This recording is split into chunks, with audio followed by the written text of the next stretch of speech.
La transición energética no es una cuestión moral ni climática, es una carrera industrial. Y Ourense, tradicionalmente anclada en su potencial hidroeléctrico, se encuentra ahora mismo en plena encrucijada de oportunidades y desafíos. Su base hidroeléctrica aún mantiene su rol dominante, con productores potentes como Naturgy o Iberdrola, aunque su tradición se ha modernizado con digitalización y almacenamiento en bombeo, pese a que la saturación de redes eléctricas frene nuevas conexiones. Paralelamente resurgen conexiones y concesiones mineras para litio y wolframio en la provincia, impulsados por la demanda global de materiales y baterías.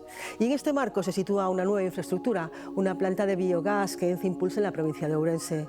Un proyecto industrial previsto en el municipio de Xunqueira de Ambía, con una inversión aproximada de 25 millones de euros y capacidad para valorizar grandes volúmenes de recursos de residuos agroganaderos de la zona. Hablamos de inversión, de tecnología y de control de recursos de una provincia que promete en el nuevo mapa energético, porque si Europa habla de transición energética, algunos territorios ya la captamos tradicionalmente y somos futuro de su industria real, con otros ojos. Bienvenidos a una nueva edición de Las Cuentas Claras. Comenzamos.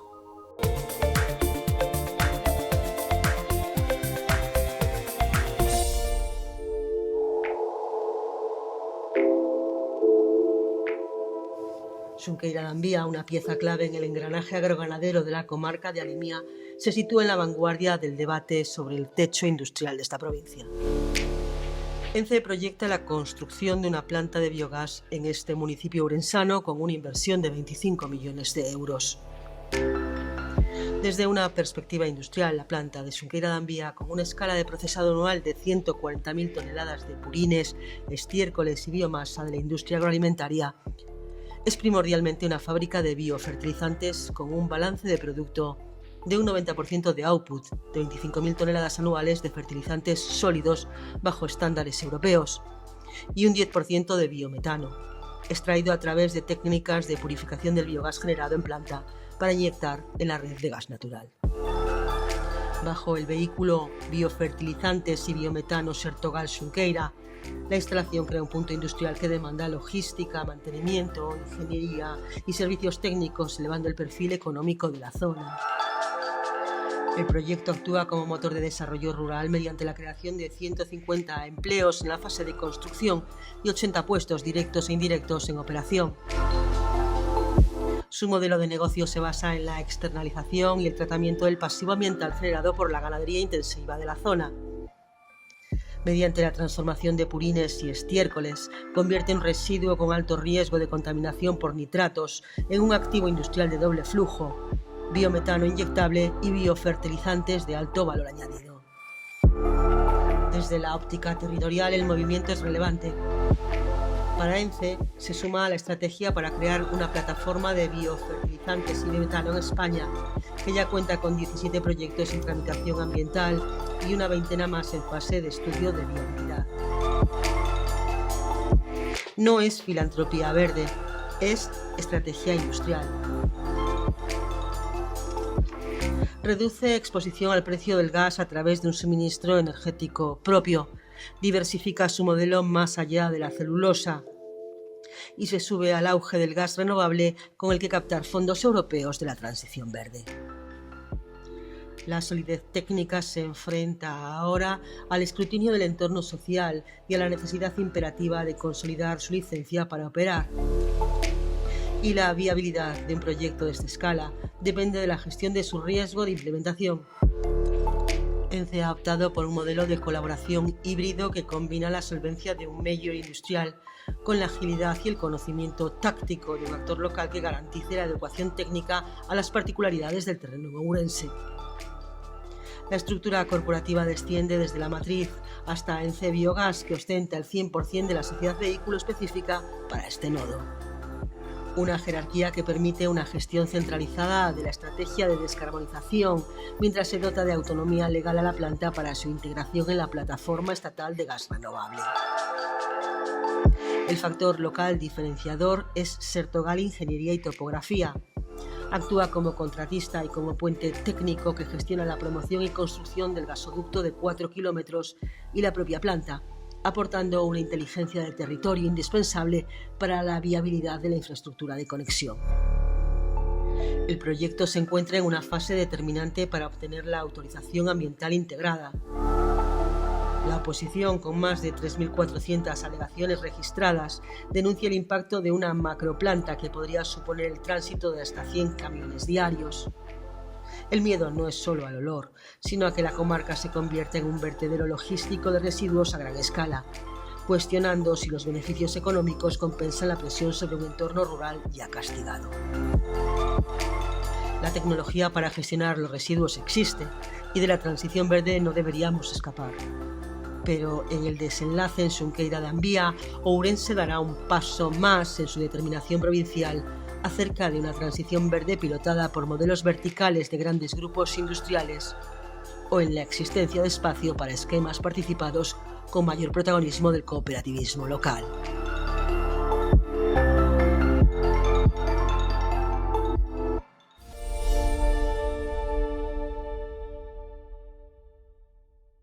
La economía depende de algo tan invisible como imprescindible, la energía. En nuestro particular universo Tech nos detenemos en una tecnología que promete cambiar una regla básica del sistema productivo. La necesidad de enchufar cables, puntos de carga y un largo etc. No es ciencia ficción, es una apuesta empresarial europea que aún no tiene precio, pero sí ambición. Es el sistema de energía inalámbrica de Willow Technologies.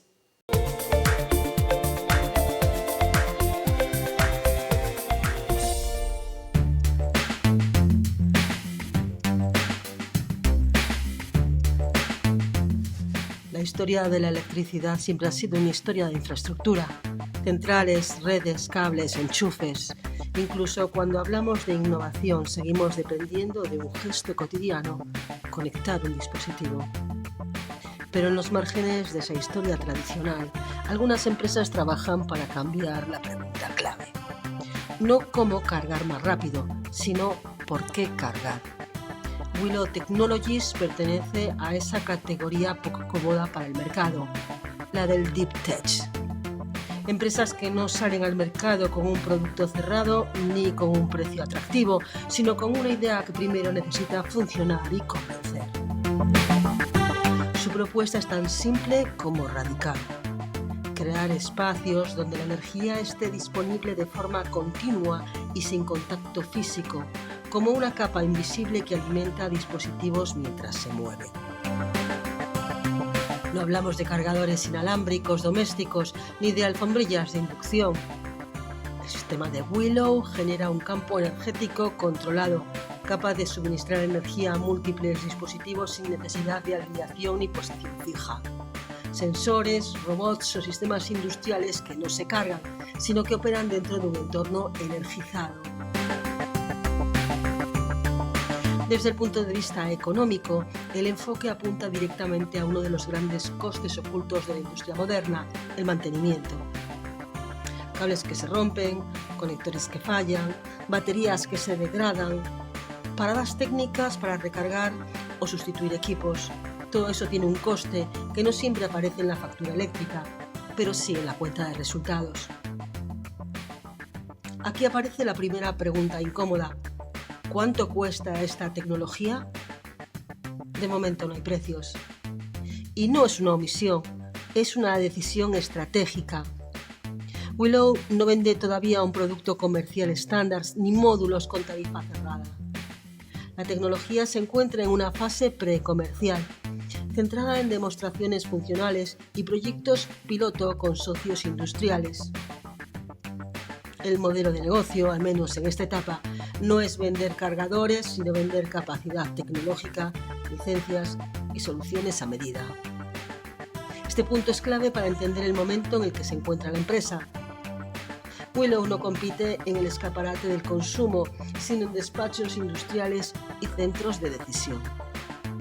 Su objetivo es convencer a fabricantes, integradores y grandes grupos de que el ahorro operativo futuro compensa la inversión inicial, aunque esa inversión aún no tenga una etiqueta de precio pública. El estado de desarrollo, por tanto, es claro. La tecnología funciona, pero no está aún desplegada a gran escala.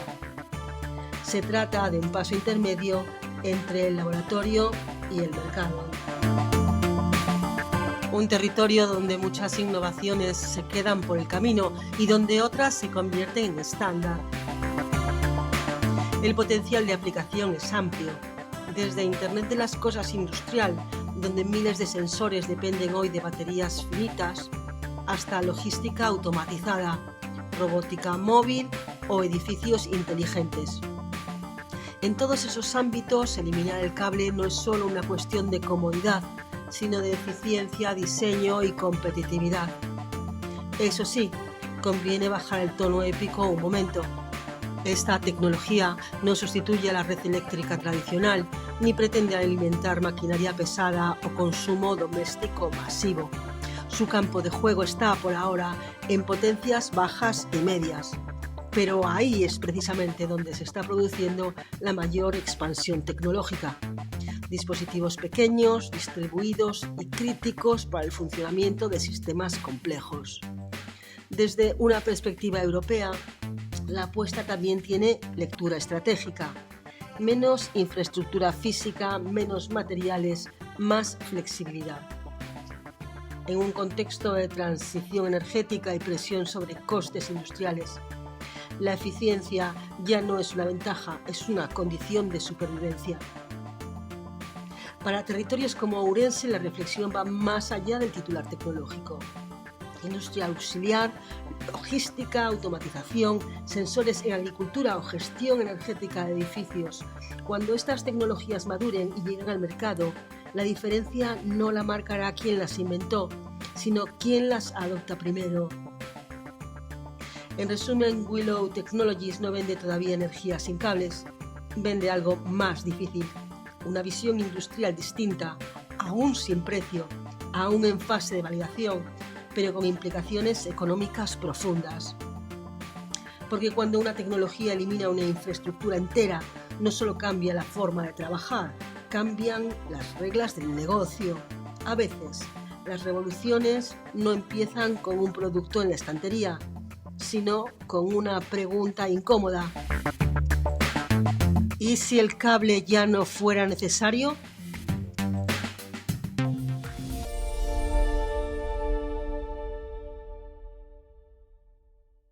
Una llamada, una oferta urgente y la promesa de ahorrar en la factura de la luz.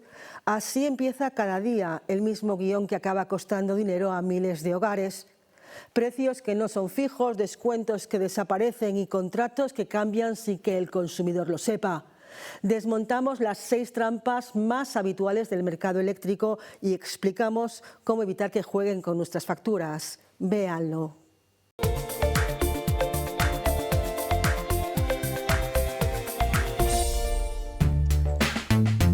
Las llamadas comerciales sobre el suministro eléctrico se han convertido en una de las principales fuentes de confusión para los consumidores.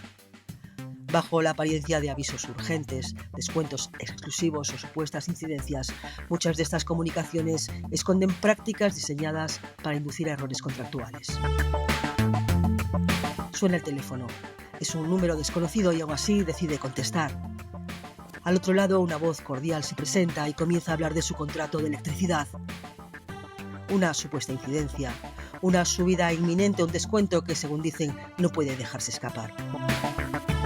Este tipo de llamadas generan confusión y con demasiada frecuencia encubren prácticas comerciales diseñadas para inducir. Muchas de estas trampas se apoyan en un desconocimiento clave, la diferencia entre la distribuidora propietaria de la red y asignada por zona, por lo que no puede elegirse, y la comercializadora, que es la empresa que vende la energía y que sí puede cambiarse libremente. Comprender esta distinción es el primer paso para protegerse. Las ofertas de precio fijo constituyen un poderoso reclamo, pero la realidad suele ser distinta. El compromiso de mantener el precio acostumbra a estar condicionado por una letra pequeña, compleja y poco transparente. Una práctica habitual es acortar los periodos de garantía, antes de 1 año y hoy, en muchos casos, de apenas 6 meses. Además, no es infrecuente que los contratos incluyan revisiones automáticas ligadas al IPC, incrementos que no requieren comunicación expresa porque ya figuran en las condiciones y afectan a todos los conceptos de la factura. Para completar el cuadro, proliferan cláusulas que permiten subir el precio en cualquier momento, con el único requisito de avisar con 30 días de antelación. Esta estrategia explota la necesidad de estabilidad del consumidor para dejarlo expuesto a aumentos inesperados. Los descuentos llamativos parecen oportunidades únicas, pero casi siempre son temporales y caducan en plazos muy breves. La regla es sencilla: cuanto más espectacular es el descuento, mayor es el riesgo de que el precio posterior resulte significativamente más alto. Se trata de una táctica pensada para atraer al cliente con una ventaja inmediata y retenerlo después en una tarifa claramente más cara. Conscientes de que el consumidor empieza a identificar qué es caro o barato por kilovatio hora, las compañías utilizan un precio reducido de kilovatio hora como gancho comercial. Mientras la atención se centra en ese dato, se incrementan otros conceptos menos visibles de la factura, como el término fijo. A ello se suma una práctica sutil pero eficaz: ocultar decimales. Ofrecer 11 céntimos kilovatio hora cuando el precio real es de 11.999 céntimos puede parecer irrelevante, pero en un hogar con un consumo medio de 3.500 kilovatios anuales supone que el coste parezca unos 45 euros inferior a lo que realmente será. Para generar confianza inmediata, algunos teleoperadores recurren a la suplantación. En ocasiones se presentan como la propia comercializadora para comunicar un supuesto error de facturación o un nuevo descuento, cuando en realidad buscan que se acepte un cambio a otra empresa sin advertirlo. Otra variante consiste en hacerse pasar por la distribuidora y afirmar que es necesario cambiar de comercializadora. Este argumento carece de fundamento. La distribuidora corresponde por zona y no tiene ni capacidad ni interés en promover cambios de proveedor. Muchas llamadas se apoyan en la manipulación psicológica, crear urgencia o temor para forzar decisiones precipitadas. Se aprovechan de noticias sobre posibles apagones o subidas generalizadas de precios para presentar el cambio como inevitable. En casos extremos llegan a insinuar un corte de suministro si no se acepta la oferta, algo falso, ya que los contratos se renuevan automáticamente. Una estrategia especialmente elaborada es la llamada preparatoria. Primero alguien se hace pasar por la compañía contratada para anunciar una subida inminente. Poco después, otra empresa contacta ofreciendo la solución al problema que acaba de inventarse. No es casualidad que quien llama conozca nombre, dirección o incluso la actual comercializadora. Esa información procede de diversas fuentes: bases de datos con acceso legal, antiguos ficheros de clientes que circulan sin control, filtraciones o incluso ciberataques. La propia Comisión Nacional de los Mercados y la Competencia reconoce que estas llamadas se realizan en no pocas ocasiones con argumentarios engañosos. Cualquier llamada comercial no solicitada sobre la factura eléctrica debe activar todas las alarmas. La recomendación es clara: no aceptar ofertas por teléfono en el momento y no pulsar enlaces enviados por SMS para validarlas. Ahora que conoce estas prácticas, ¿verá de la misma manera la próxima llamada sobre su factura de la luz?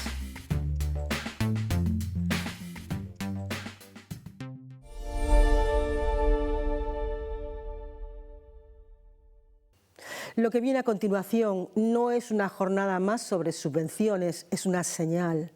Mientras muchas empresas siguen esperando a que el contexto mejore, la política económica ya ha movido ficha. Galicia despliega ahora su mapa de ayudas y lo hace con un mensaje claro: el dinero público no sostiene inercia, selecciona proyectos. La jornada celebrada en la sede de la Confederación Empresarial de Ourense y apoyada por el Instituto Galego de Promoción Económica, que reunió a empresas, autónomos y profesionales, confirmó algo que el tejido productivo provincial lleva tiempo reclamando: menos retórica y más operativa. Desde Ourense, innovación, competitividad, internacionalización y financiación, a veces tan manidas, dejan de ser palabras cómodas para convertirse en condiciones.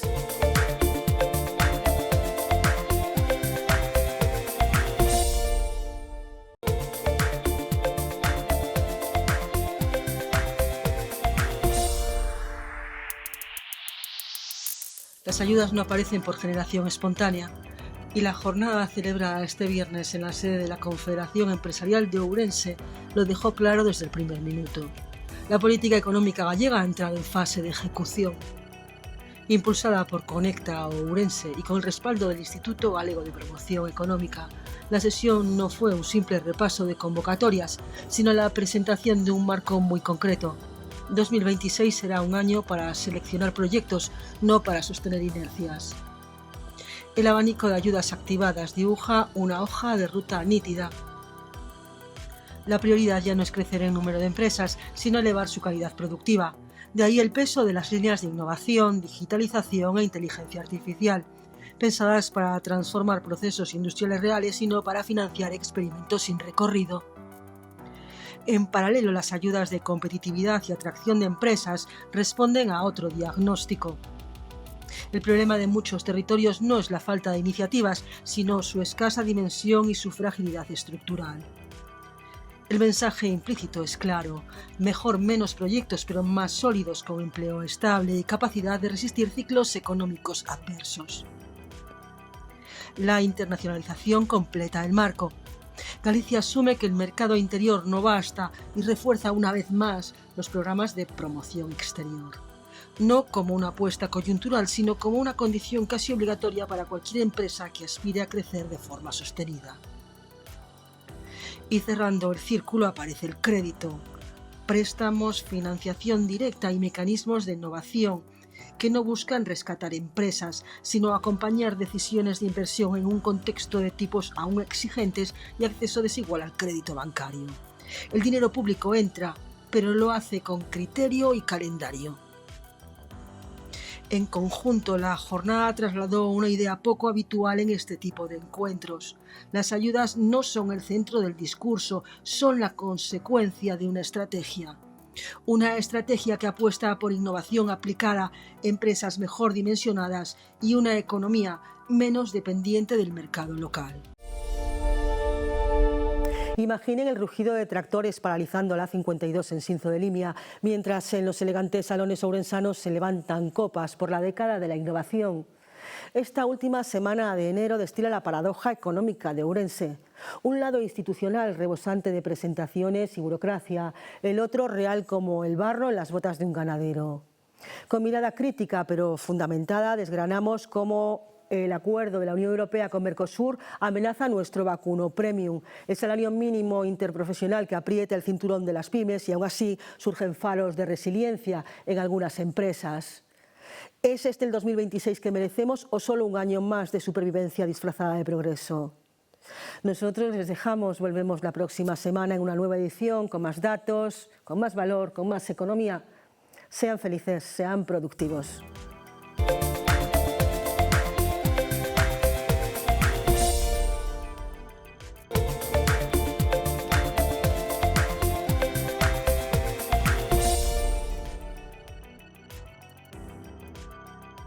La narrativa fluye con naturalidad en la Diputación. 10 años de Ourense, el círculo junto al Círculo de Empresarios de Galicia, un foro que ha reunido a líderes para hablar de transformación digital y talento local.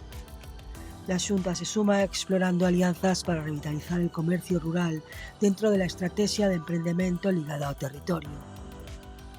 Suena bien. Evoca un ecosistema vibrante, pero tras una década el silencio sobre métricas concretas es ensordecedor.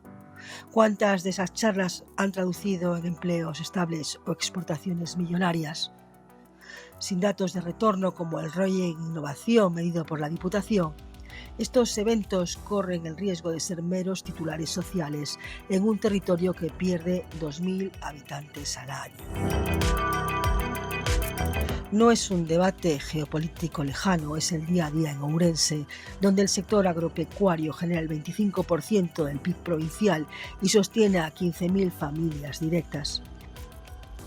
El acuerdo Unión Europea-Mercosur abre la puerta a 99.000 toneladas anuales de carne sudamericana sin los rigurosos controles fitosanitarios, laborales ni medioambientales de Europa, devaluando nuestro vacuno gallego, certificado como indicación geográfica protegida, hasta un 20% en precios por tonelada.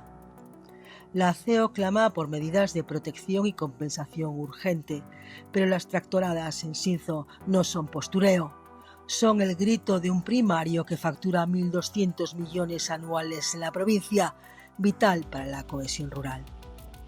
Sin aranceles transitorios o fondos de transición justa, como los 500 millones prometidos pero no aterrizados, el colapso podría cronificarse arrastrando mataderos, transportistas y la hostelería termal que vive de la carne local. La subida del salario mínimo interprofesional a 1.134 euros mensuales inyecta 518 euros extra al año para 13.500 asalariados ourensanos, un bálsamo en una provincia donde el salario medio ronda los 1.590 euros y el 22% de la población activa cobra por debajo del umbral de pobreza. Si bien muchos lo celebran como motor anticíclico, el reverso golpea duro al 92% de nuestro tejido empresarial. Microempresas y pymes que asumirán 9,3 millones en sobrecostes anuales, unos 700.000 euros mensuales.